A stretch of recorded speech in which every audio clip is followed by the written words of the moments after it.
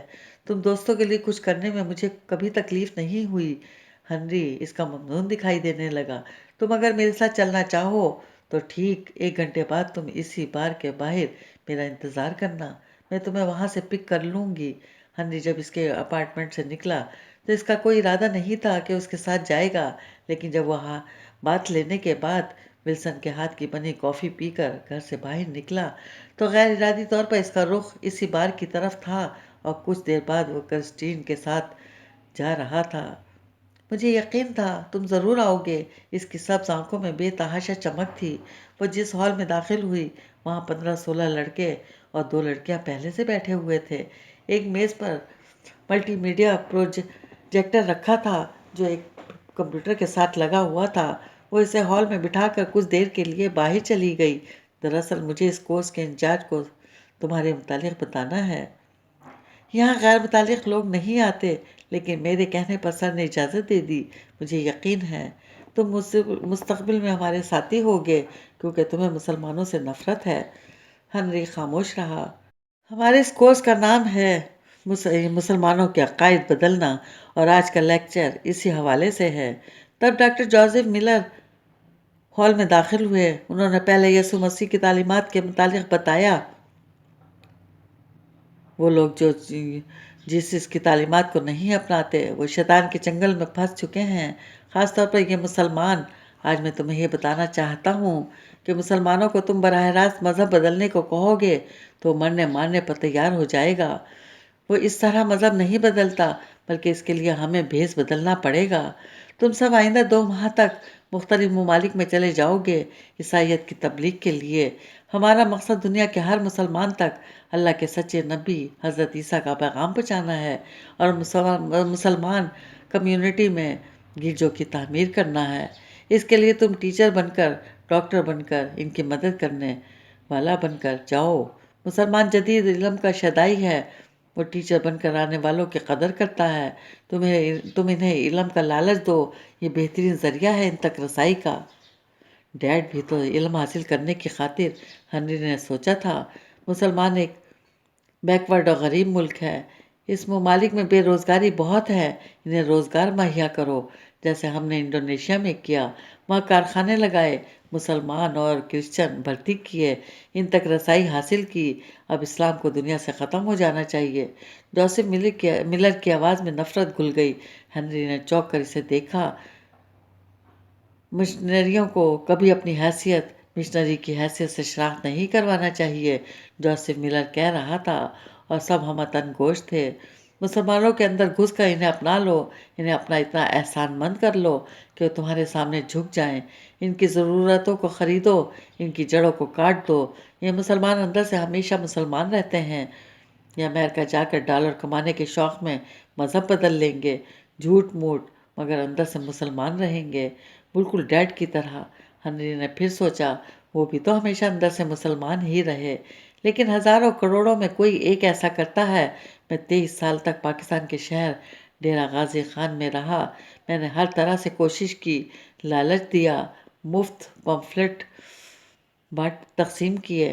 ان کی عورتوں کو میری بیوی نے گھر میں بائبل کی تعلیم دی، لیکن بدقسمتی سے میں ایک شخص کو بھی مذہب بدلنے پر مجبور نہ کر سکا۔ ایک روز انہوں نے میرے دیے ہوئے پمفلٹوں کو آگ لگا دی۔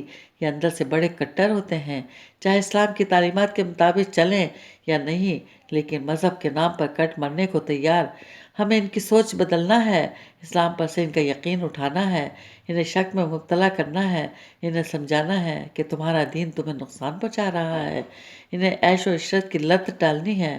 لیکن جب آپ 23 سال میں ایک مسلمان کو بھی مذہب تبدیل کرنے پر راغب نہ کر سکے تو ہم کیسے کریں گے؟ ایک لڑکے نے پوچھا۔ میرا طریقہ کار غلط تھا، میں ڈائریکٹ عیسائیت کا پرچار کرتا تھا، لیکن اب اصل بات ہم نے جان لی ہے کہ جب تک آپ کسی معاشرے کا مزاج نہیں بدلتے، اس کی مثبت اور مضبوط روایات کی جڑیں نہیں ہلاتے، اس وقت تک آپ اس ملک میں تبدیلی نہیں لا سکتے۔ صورتحال سے فائدہ اٹھانے کے لیے پہلے صورتحال پیدا کرنی ہوتی ہے۔ پہلے صورتحال پیدا کرو، اتنا کمزور کر دو کہ پھر ایک جھٹکے میں گرا لو۔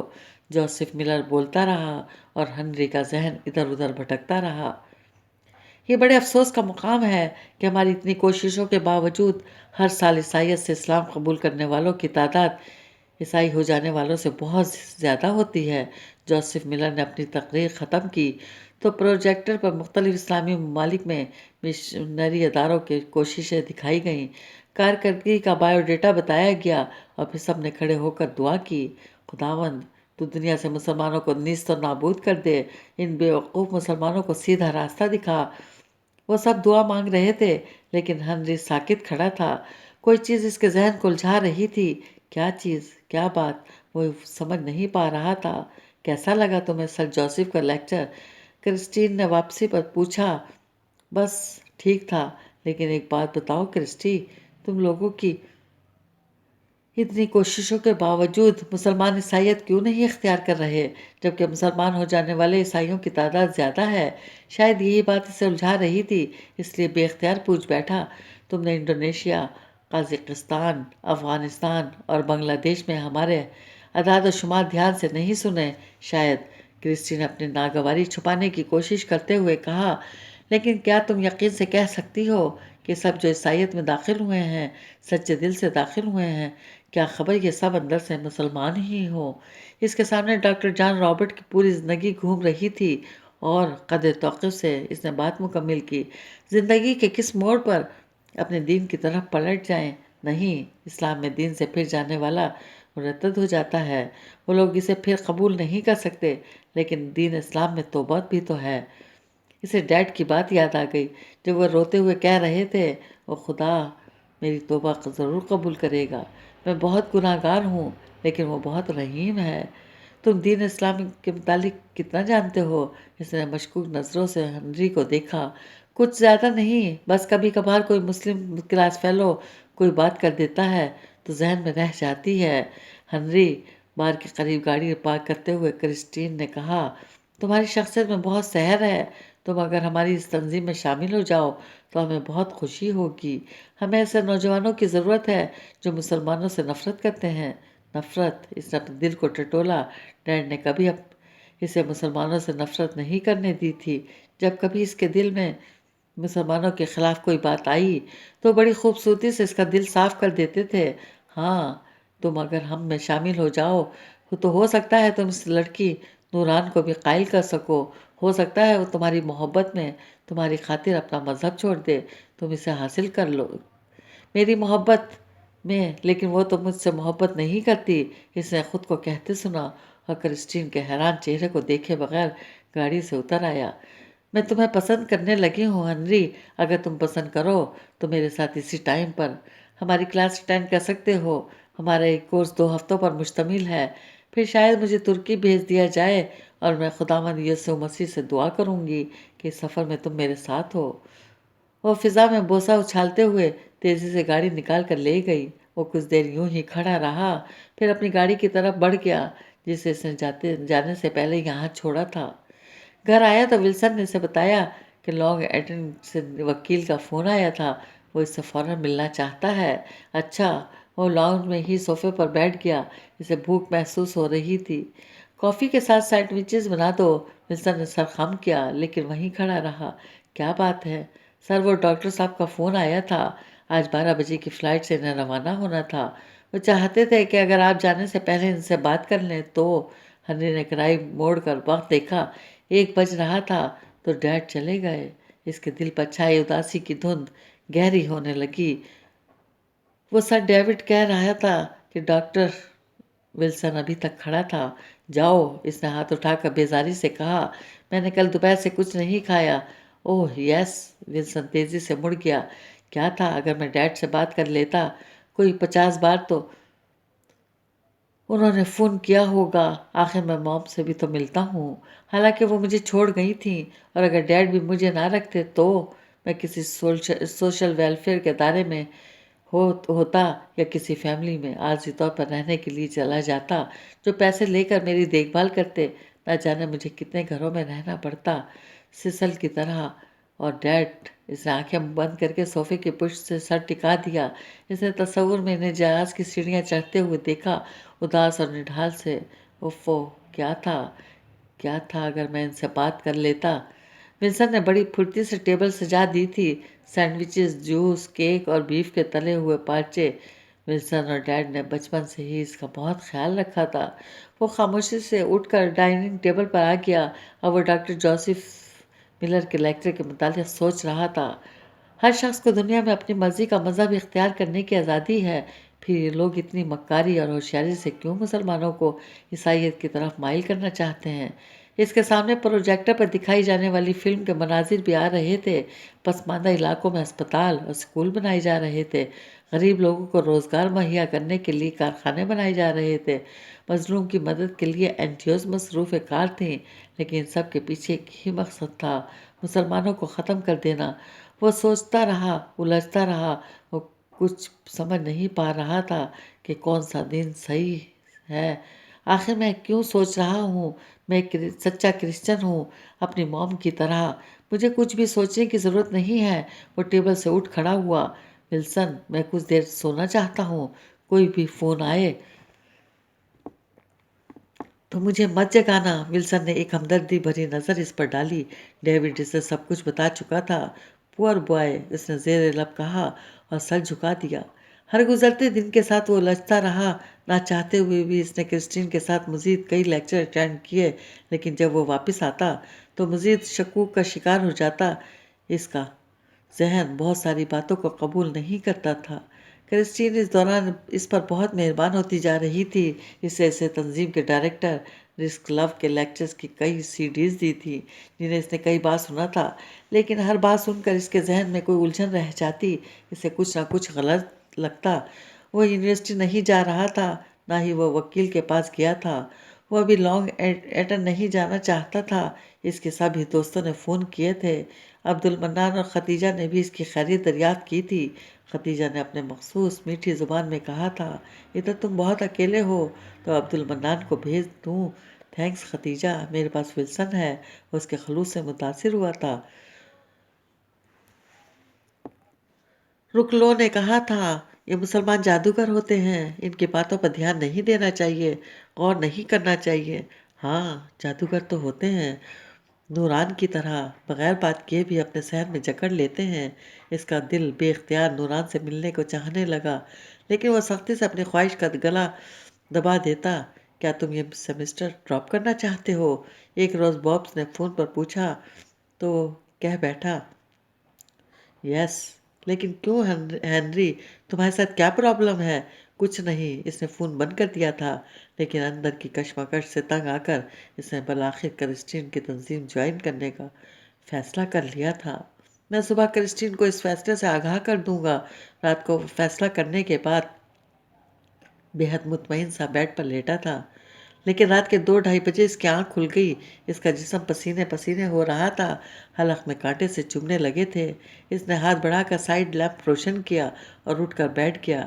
ٹیبل پر پڑا پانی کا گلاس ایک ہی سانس میں خالی کر دیا اور اس خواب کے متعلق سوچنے لگا جو اس نے دیکھا تھا۔